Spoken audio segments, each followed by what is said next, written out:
My name is Liz Alessio. I'm here to represent the board of directors and the staff of the Napa County Historical Society. This is one of those projects where it's all about the collaboration and working with friends and like-minded people. As you know, this evening there's going to be a really interesting conversation, exciting conversation with an award-winning playwright by the name of Cris Black, and with one of the sits here, Dr. Patricia Moonsammy. So in that, I want to make a few thank yous. I need to thank the Napa Valley College for giving us a space, the Napa Valley Cultural Center for hosting this evening, for all the work that helped bring this together through Professor Mindy Savoy. We couldn't have had tonight without the Napa Valley Shakespeare Festival, and Dr. Mary Fullerton is here. Please give her an applause. Mary, she's wonderful. She's really brought this to life. And for partnering with the Napa County Historical Society and their Tulocay project, which is an important part of the Napa County Historical Society efforts in Napa Valley. I also want to just acknowledge, in addition to Dr. Fullerton, are some board members. We have our secretary extraordinaire, Sandy Grayson, here. Thank you. If you wave. Perfect timing. Our vice president of the board, Danielle Monica, is here. Danielle, please wave. Again, this is a very supportive board, a very engaged board, and I know we have some board members who are watching from home tonight too. So I want to thank all of our board of directors. And I want to give a special thank you to Kelly, who's our research librarian, and Shelly, who is our executive director, who is the last one. And you'll see Shelly at the end of this special conversation. And it is a conversation. This is a platform that we've been using as part of our Echoes of Napa Valley edition. And you know, to have the opportunity for Cris Black and Dr. Moonsammy to talk about and highlight an extraordinary, incredible woman, Mary Ellen Pleasant. I think you're going to be in awe of her when you're finished with this evening. To share about Cris Black. Is Cris on? Is Cris joining us virtually? Cris on? Okay. Well, hopefully he's on. But we took out Cris. Cris is an award-winning playwright coming in tonight from Oswego, New York. So please give Cris an applause. Cris first wrote the Mary Ellen Pleasant monologue we will hear tonight for the Napa Valley Shakespeare Festival Tulocay project. Since then, Cris has developed a full-length play around the life of California's mother of civil rights. Dr. Patricia Moonsammy, who's going to have this conversation with Cris, is a sociocultural anthropologist with expertise in the area of performance studies, ethnomusicology, and African diaspora culture. Currently, Dr. Moonsammy serves as the Director of Diversity, Equity, and Inclusion here at the Napa Valley College. So please help me welcome Moonsammy. We're really excited to have this event tonight, to have Cris Black tell us about the life of Mary Ellen Pleasant, who was a very successful businesswoman who used her wealth to advocate for the abolitionist movement, and also was somebody who was a big supporter of the Black struggle for liberation. So we're going to start this evening with a reading from a monologue from Cris's play, which is entitled Miss City Hall.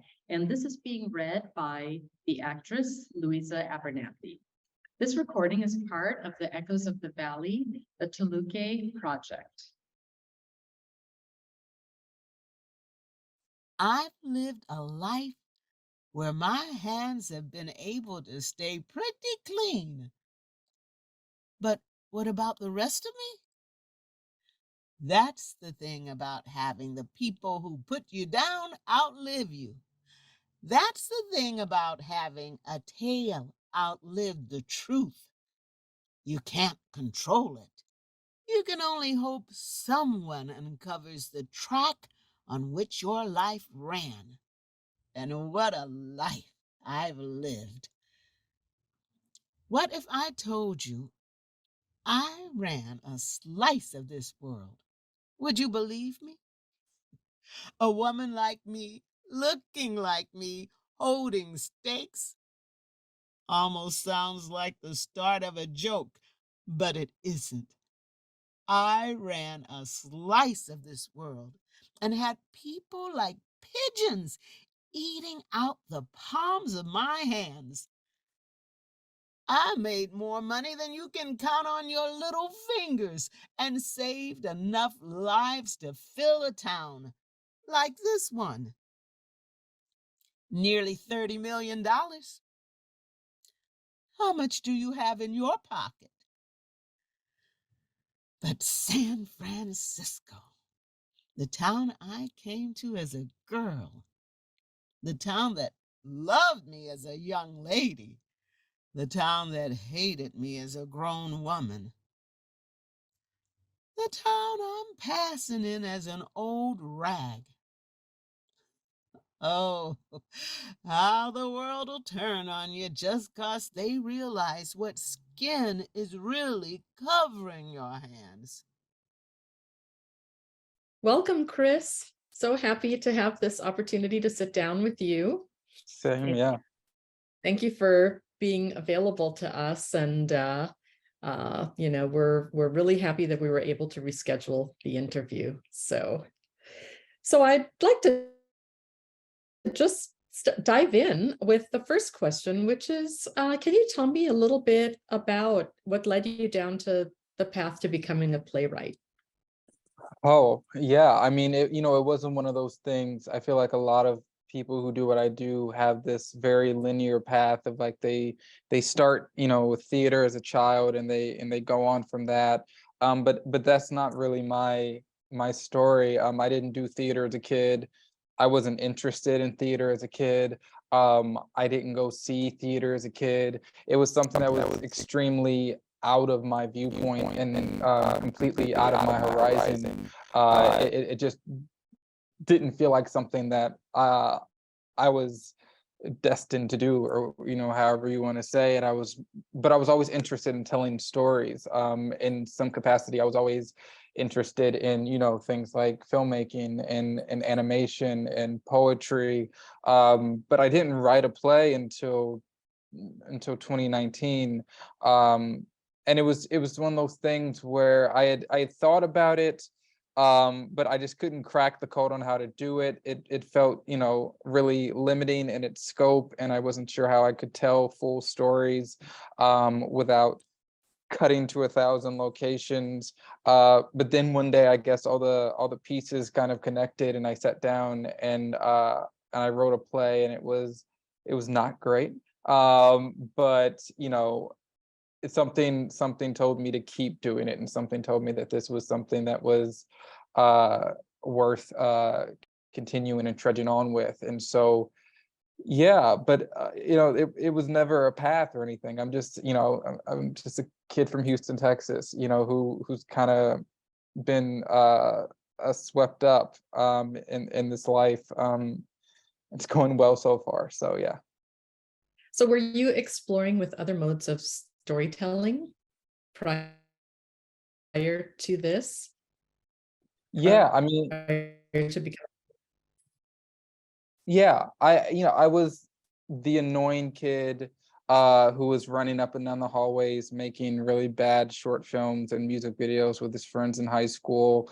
I had the great fortune of going to a public high school in Houston that had a media academy.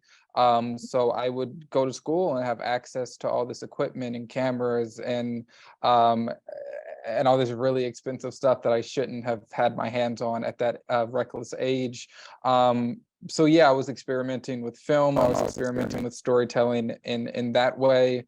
I was I was the annoying, equally, if not more annoying, guy that's in every high school who was extremely loud at the lunch table because he's freestyle rapping with his friends on Fridays.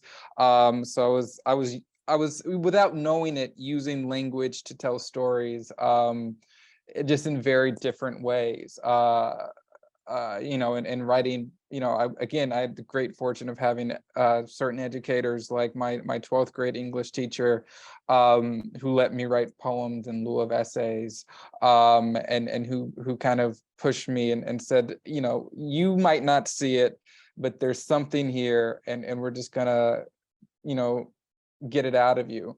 So yeah, I was always exploring with storytelling in different ways. That kind of led me eventually to doing it through this medium. So Cris, I love that story, and kudos to your English teacher for giving you that that freedom, and for her to have the vision to allow her students to express in these different modes. So was it in a class that you started to experiment with script writing? No, again, theater wasn't in my life. I didn't do theater in school until I was at the end of my junior year, and then really not until my senior year. And even that was more acting focused and performance focused.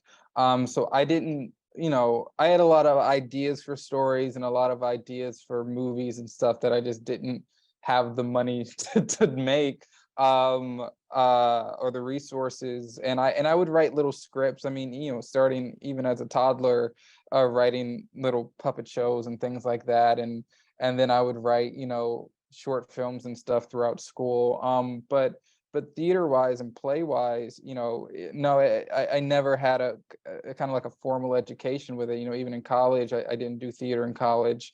I studied sociology, and the only theater class I took in college was a beginner's acting class my senior year, and it was only because I wanted an easy last semester of college, and I said beginner's acting sounds easy, and it was. So no, it wasn't really anything education wise or class wise. It was just something that I kind of learned by doing. Yeah. So what led you to your interest in Mary Ellen Pleasant? Yeah, well, one, it's a big help that I'm a huge history buff anyway. I love history. I love the histories that we don't know about. I love the history that's been buried, and the history that has, is mysterious and is kind of hidden. I love the idea that there are so many stories. I both love the idea and am saddened by the idea that there are so many stories that haven't been told for one reason or another. And I've always been interested in the way that history remembers certain people. And I think that Mary Ellen Pleasant kind of embodies all that, because she's someone whose story hasn't been told and who hasn't been publicized, even though she should have her name talked about just as much as someone like Madam C.J. Walker, in terms of just her success and ambition and brilliance. And, she was breaking through the glass ceiling before the phrase break through the glass ceiling existed. She's one of those originators, not only as a person of color, but as a woman. But she's a case study in what happens when your enemies outlive you, and when your gossip outlives you, and you're not in control of your narrative, and you're not in control of how history writes about you, despite all your efforts and achievements. So just that period, and having a general interest in history and learning about things that I don't even know about. But then I found out, I wouldn't have known about Mary Ellen Pleasant at all until I contacted Mary Fullerton at Napa Valley Shakespeare, about doing a project. And she was kind of like, well, I have this person named Mary Ellen Pleasant, and this is kind of what we know about her. And I was blown away by how ignorant I was to this person who we should all know about, and then asked a bunch of friends, do you know who this is? Really educated people with much higher educations than me, who had no idea. But I think that another piece of magic about her story is it's instantly captivating. It's instantly captivating. And, there's 1,000 ways to tell her life story because she lived so much and she did so much. There can be 50 different plays about Mary Ellen Pleasant and all of them be completely different. So that's what really interested me, is how dynamic she was, how complex she was, how mistreated she was, both in her life and in her death, how forgotten she'd been, and how kind of misrepresented she still is. I mean, you still look up her name and some of the first things that come up are about, her being a voodoo queen and her eating babies, and these rumors that again outlived her, and is unfortunately a part of her legacy, when it should be so much more. And and I'm not gonna lie, it was one of those things where so it felt like something was dropped in my lap that was just kind of rare, because I heard the story. I was like, I can't do this because someone else has done this. Surely someone else has done this. Surely there are mass products about this, and there's nothing new I can do about it. And you look it up, there's no movie about her. There's no show about her, no film, no miniseries, no Netflix show. Like there's nothing about her. You look her up on YouTube and there's hardly anything except like little homemade documentaries that tell the same kind of amount of information. So it's felt like a huge privilege to have her story be set upon me, and a great a fortune to be able to hopefully tell her story in a way that brings out who she was, and what she did, and what an insane, risky, beautiful life that she lived. That's so amazing. Thank you.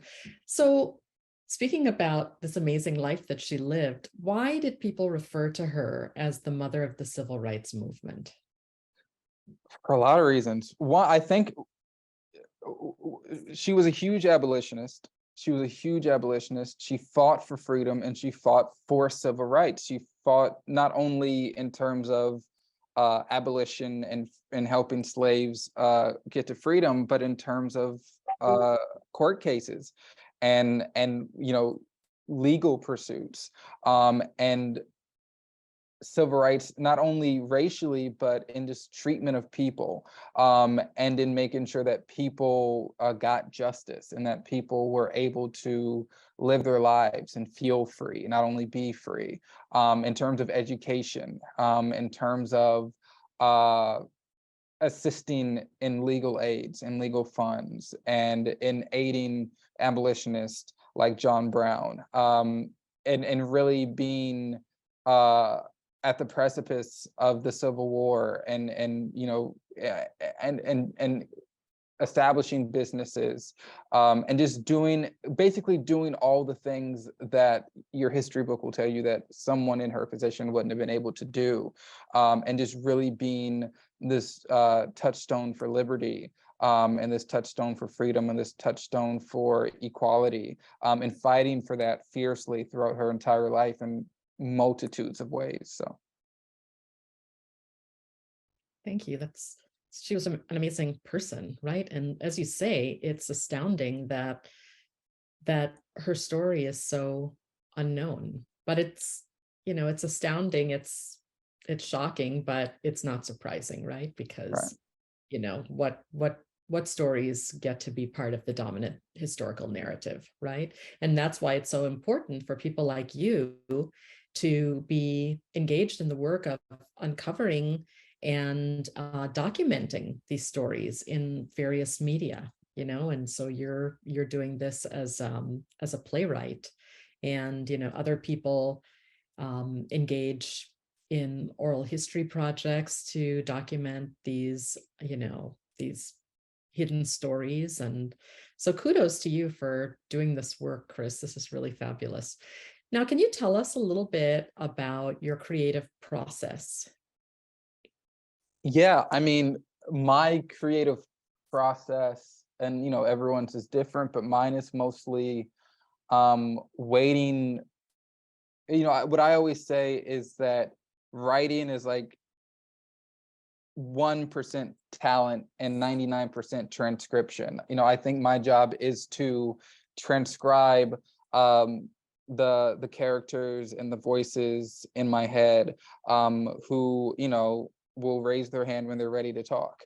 And so it's waiting for that spark of an idea to come, and then listening to those voices and honoring their truths, and just transcribing it onto the page. With this show is different because there's a responsibility to the truth, and there's a responsibility to fact, and there's a responsibility to history, that I usually don't have to lean on with my other shows that are just coming from my head, and I'm kind of in control of what happens next. With this, I'm not in control of what happens next. I know that these are the points that I have to hit. So with this, it was a lot of research, a lot of questions, a lot of trying to fill in gaps that I couldn't find history about, trying to center certain events or move certain events around to make dramatic sense. It was trying to figure out what the story I was telling was, because again, she lived this huge life that could be the subject of 1,000 different products. So it was about, okay, well, which story am I telling?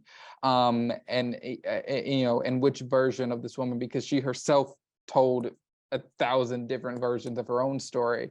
And so it's really difficult to say, okay, what exactly happened here, and what exactly was her personality, for so many reasons. So it was developing Mary Ellen Pleasant, the historical figure, but also Mary Ellen Pleasant, the character, in a dramatic piece.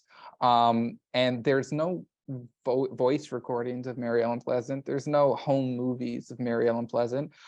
So so that's that kind of side of it that I'm responsible for creating, is based on the quotes that we have and the things that we know. Who was this woman? How did she speak? So that brought my view to, okay, well, what are the strongest women in my life? What do they sound like? And kind of transpose, taking their voices and combining it with this kind of voice I was developing for, and understanding, okay, Mary Ellen Pleasant is always the smartest one in the room in my version of Mary Ellen Pleasant. She's always ahead of everybody else. She's 5 steps ahead. She knows everything, but she's not going to let you know right off the bat that she knows everything.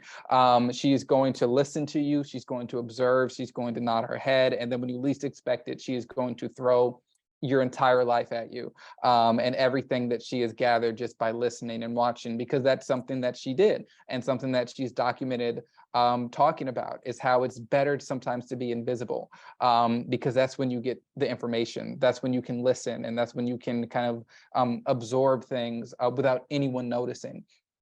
And talking about how doing people's laundry and serving people dinner, you just overhear things, or you find things, and you can get a whole education, a whole life's education, just by being quiet for a little bit, and just by listening. So combining all that into a character was a process. Creating a character specifically for this piece to be an audience surrogate into the story, to say, this is what's happening, and framing it, and having someone who the audience can follow along with.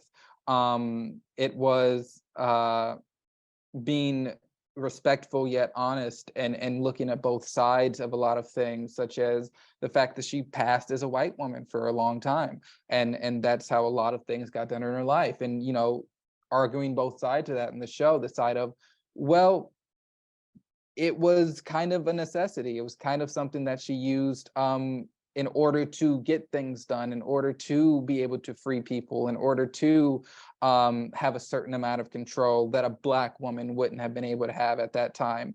But you also have to have the side of the argument of, is that being true to herself? And how, you know, how do we feel about that culturally? Someone doing that for so long and becoming successful with it. So the process was figuring that out. And really at the end, it was saying, okay, what are like the greatest hits of her life? Because like you know, it's kind of that thing of your favorite music artist has 20 albums, but they had that one greatest hits album that just has all the best songs, so you don't have to skip anything. And that was really what it was like writing this show, was saying, okay, what are the greatest hits of Mary Ellen Pleasant's life that I can hit on? Because there's a lot you can put in there, but they don't all serve the single story that I'm trying to tell, which is of a woman who shouldn't have made it as far as she did, but she did. And it wasn't based on, you know, necessarily based on privilege or luck. It was based on wit and cleverness, and intelligence, and study and time and patience, and just brilliance. So all that went into the process of the continued process of creating the show. That's amazing. Thank you. So we are going to do a little bit of a reading from an excerpt of your play. Yes. And can you set up the scene for us, please? Yeah, so this is a scene in which Mary Ellen Pleasant is meeting the original character that I created for this piece, named Joyce.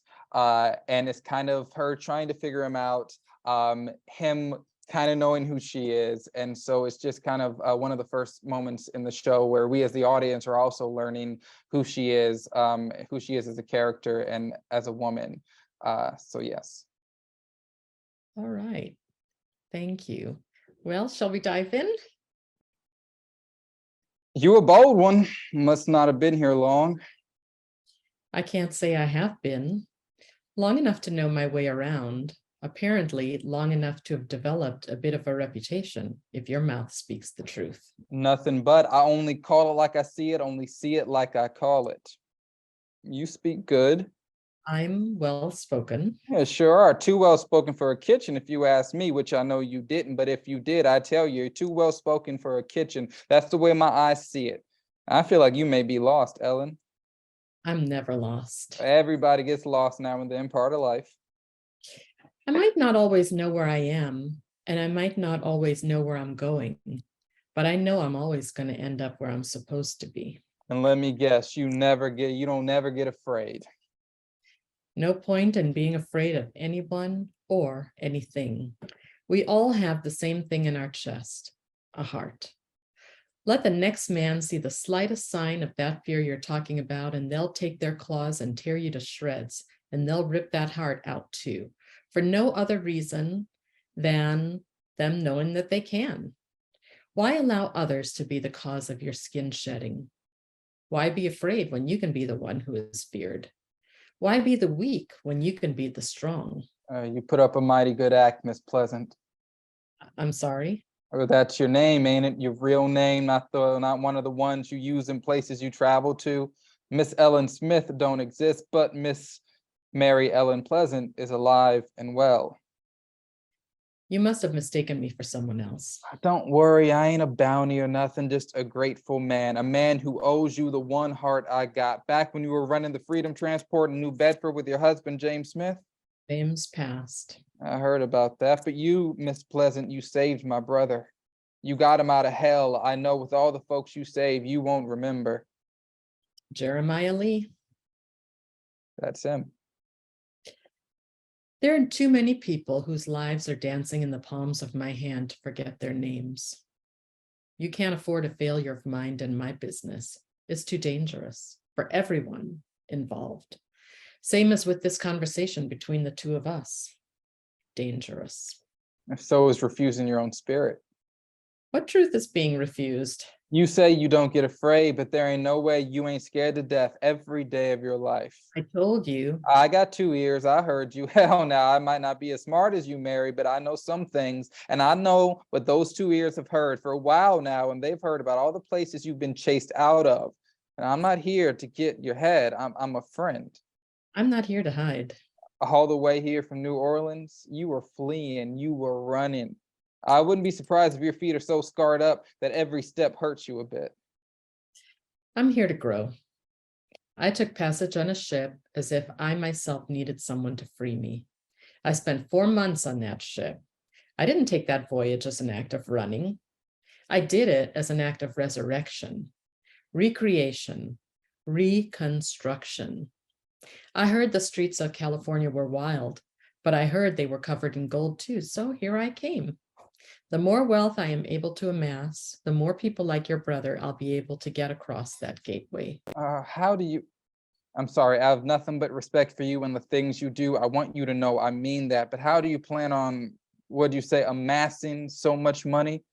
They ain't gonna give none of the good work to no Negro woman at that. That ain't how it goes, Miss Pleasant. This may not be the South, but trust and believe it's an extension of it. No good jobs for Negroes, you say? And not the ones that pay the funds you're talking about. Very well then, I won't be a Negro. And neither will I, right? We can both be roosters. Joyce, what would you say if I told you I'd lived my entire time here in California living as a white woman? I'd ask if you were pulling my leg. And if I said I wasn't? You're wanted in at least 2 states that I know of. A price on your body, and no one here knows who you are. They don't know what I am. Oh, but how? Because white folk are ignorant. They don't see as deep as you and I. My skin is fair enough and my mind is sharp enough. That's not what they expect from us, and therefore they are blind to any other traits. I'm not proud of it, but how else am I going to do what I need to do? You said it yourself. It's impossible for a woman like me, for people like us, to get ahead, whether it be here or in Georgia. But if their favorite, Ellen Smith, is a good, pure white woman, the possibilities aren't unlimited, but they are so much better and safer. James wasn't the best husband. He left me with more bruises than beauty marks. But what he left behind was abundant, good money that aided in the freedom of men and women and their children. If I could do what I've done with that amount, Joyce, imagine what can be done with even more, with more money, with more power. You want to be some kind of master. I want to be an enterprise. I learned something very important at a young age when I was a working girl for a Quaker family in Nantucket. And I like your company, so now I'm going to provide that lesson to you. Are you ready? I suppose so. Sometimes the best thing you can be is completely invisible. That's the problem with some people. If they aren't being seen and heard, they feel like they can't stir things up. I disagree. I think that's exactly what it takes to alter the way things are. When no one knows you're there, they do not censor their conversations. They do not suspect you. They do not care. When you're invisible, the only thing you can really do is listen. I often wonder what I'd be like if I had some sort of formal schooling. But through listening and through reading, I've gained more knowledge than some white scholars have. I don't fix this food and serve it to these pocket hounds for my own sake. I don't need this, but I need to listen. And the people who live here, who eat here, they love to talk. They can put their money where their mouth is. They have more than enough of it. Just by setting down meals and standing in a corner, I know more about stocks, investments, mining, more than any schoolhouse could give. I know what the wealthy desire, and that's my power.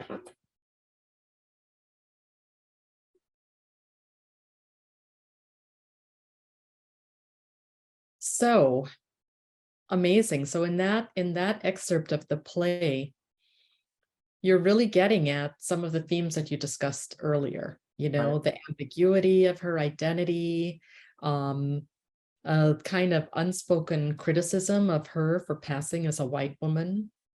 Mm-hmm. And here she has the opportunity to explain why she did what she did and how that was basically a resource. Her whiteness was a resource that was available to her or I should say her presumed whiteness was a resource that was available to her to enable her to navigate these spaces and to accumulate the cultural capital and the economic capital to do what she needed to do.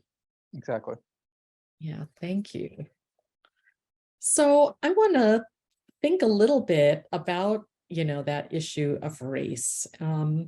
Race figures so predominantly in the social life of Americans, despite some people claiming that we live in a post-racial environment or that we pay too much attention to race. I'd like us to take some time to think about how race impacted Mary Ellen Pleasant's lived experience. How is Miss Pleasant racialized in the context of 19th century America? Yeah, I mean, I think that it's, and this is a big point in the play, that when white America found out that she wasn't white, everything changes, and everything gets a lot worse. And that's when, a lot of that hate comes, and that's when a lot of those rumors and that gossip starts. And when she becomes kind of a target and an easy target, because, very few people are going to defend someone who looks like or is something that isn't even considered a human or 3/5 of a human. So, I would say that if Mary Ellen Pleasant had died with everyone thinking she was a white woman, we would know about her and she would be talked about, and in the same way that a lot of revolutionary women are talked about. I think that her Blackness, unfortunately, is one of the reasons her legacy has been tainted, because it was so easy to point a finger at her and accuse her of things and call her names and put labels on her for that reason. And no one was going to dispute it. And no one was going to defend her because they didn't want her to win.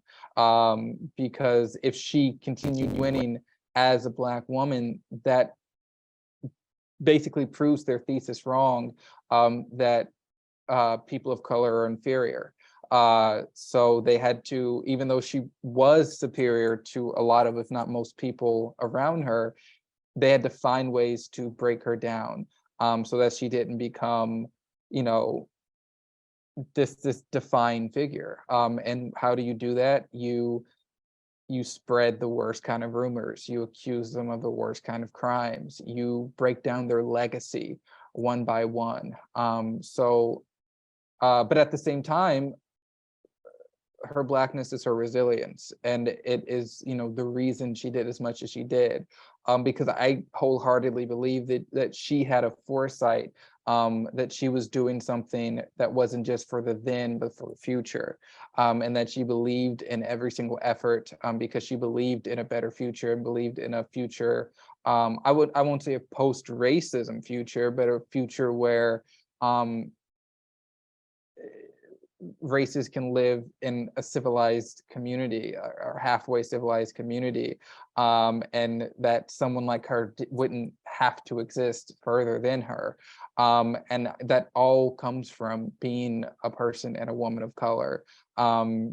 It worked to her detriment, unfortunately, because of outside forces in the media, and people who just didn't have her best interest at heart. But it's the exact reason why she's as powerful and amazing as she was at the same time. Thank you. So this program is really straddling two historical months of recognition. So we started this on February 16th, and that was in the midst of Black History Month. And we're concluding this discussion in March, which is Women's History Month. So I want us to think about the theme in particular for Black History Month, which for this year, the theme was Black resistance. Would you characterize Mary Ellen Pleasant's life activities as Black resistance? Absolutely. And how so? Black resistance and Black relentlessness. You hear that thing, I think, that every person of color grows up and hears this at least once, that you have to work twice as hard to get just as far. And Mary Ellen Pleasant exceeded that expectation by miles. You know, she had this relentless, ambitious, driven, nonstop kind of mindset. That is because that is only possible from a people who have been mischaracterized and let down and mistreated. She had this very rise up kind of mindset, this very fight mindset of, I'm not going to stop. I am going to resist whatever stereotype, whatever archetype, whatever false persona you throw at me. I'm going to resist it because my mission is greater than the hate that you spew. My mission is greater than whatever low expectation or opinion you may have of me or my people. So I think she embodies that, and she broke through it. And she really is a shining example of it, and how you can do it right. You know, Mary Ellen Pleasant never choked anybody out. Mary Ellen Pleasant never, that we know of, shot anybody or wielded a weapon or wielded a gun. You know, she's someone who was pure intellect, pure knowledge, pure wisdom, pure ambition, pure finance, and used resistance in that way, and knew the power of those things. So Chris, shifting the lens now from Mary Ellen Pleasant and her work as Black resistance to thinking about your artistry, would you describe your work as a playwright as Black resistance? Yeah, I mean, I think that, in my opinion, the job of the artist is to be political and to show some form of resistance. And that's not necessarily political in the sense of, you know, watching the news and talking about it in that sense, but in the sense of holding a mirror up and showing the reflection of our society and doing it through story. And my form of resistance in that, and in the stories I tell, and I think this is something that Mary Ellen Pleasant embodies, is showing that there is no monolith to the kind of stories that we as a people and we as a culture can represent. There's no monolithic experience to what it means to be Black or what it means to be brown. There's 1,000 different experiences. There's 1,000 different definitions to it. And I feel like it's my responsibility as an artist, and the responsibility of artists to show that and to push that, and to push that further into being, you know, the norm, not the exception. So I think that, yeah, I think that I try to show that form of resistance in everything that I do, showing new ways to tell stories, showing reflections of life, showing honest reflections of life, and community, and different sides of it, and to ask questions but not give any answers, to ask questions about the state of our society and how far we have not come, but not spoon feed you at the end of it. Instead, leave you out to walk outside and question yourself and try to answer them for yourselves and think about them, and think about how you've either been a victim of the problem or complicit in the continuation of the problem. So that's my stance. Yeah. Thank you. You know, I think about the work that you're doing as Black resistance on another level too, which is when we think about the experience of Black people in this hemisphere, you know, it's been an experience of dehumanization of us. And so I think an important part of the work that you're doing as an artist is to bring to light the humanity of the subjects that you're writing about, right? And so I would say that's another level of Black resistance, is to work against an ongoing, unceasing trope of us as not fully human, as not, as somehow other, right? Right. In so many different ways. So I want to thank you for that work that you're doing also, which is to write our humanity into the pages of the plays that you're developing and the other forms of work that you're doing. Yeah. So thank you for that, Cris. So lastly, I'd like to ask you, as we wind down this interview, is there anything that we haven't talked about regarding Mary Ellen Pleasant that you would like people to walk away with knowing about her, this amazing woman, this historical figure that was so powerful and so impactful in terms of social justice? Yeah, I don't know if there's one, again, she's so full and complex, it's hard to say, oh, this is the one thing.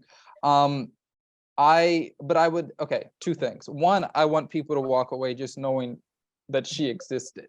I think that that's my main mission in this, and what keeps me going with it is knowing that someone, at least one person, is going to know that she existed, and that's one more than knew beforehand, and maybe that their knowing will lead to more contributions of her voice being put out in different ways. So hopefully, this show is just a catalyst for that. So one, the broad scope is just know who this woman was, know she existed. But as kind of morbid as it may sound, I think what I want people to walk away, maybe not thinking about the most, but definitely thinking about heavily, is how vicious history can be, and how vicious people can be, how vicious people, who are around us can be, and in this country can be, when they don't accept you and when they don't find you equal to them. And I think that Mary Ellen Pleasant's story, and I found this while writing it and while reading about her, is especially sad because you see reflections of now in it. You see reflections of how certain media outlets paint pictures of certain demographics. You see it as the way that people will stop at nothing to spread hate, to tear down a marginalized group or people or person. You see it in the continued mistreatment of women in this country, and inequality of women in this country, and expectations with women in this country, especially women of color. So I think that I would want people walking away realizing that even though this was a story that or events that happened in the 1800s, they're not too different than what may happen today. And just to see just how the claws of history can completely reverse the accomplishments of someone and paint them in a completely false light. And hopefully it causes people not only to read more into Mary Ellen Pleasant, but kind of carve out other histories of other people, because there's definitely no doubt hundreds, thousands, if not millions of individuals who have made substantial contributions who we know nothing about, and whose stories and voices deserve to be exhumed. So all those are really what I want people walking away with or thinking about or knowing. Thank you. Thank you. It's so important for us to continue to be vigilant, right? As we've got all these social forces at play. And as you point out, some of the same forces that were in play in the 19th century are in play in the 21st century, right? Right. And that it's so important for us to be critical thinkers and to be aware of that, but also so important for people like you to be excavating those stories and making them part of the historical record and the artistic record and the record of our existence as a species. So Thank you very much for that work, Chris. And thank you for being available for this interview. Yeah, thank And you. I want to say on behalf of Napa Valley College that we appreciate the opportunity to collaborate with the Napa County Historical Society and the Napa Valley Shakespeare to engage this gifted playwright, you, to learn about this important Black woman leader, Mary Ellen Pleasant. Thank you very much. Thank you.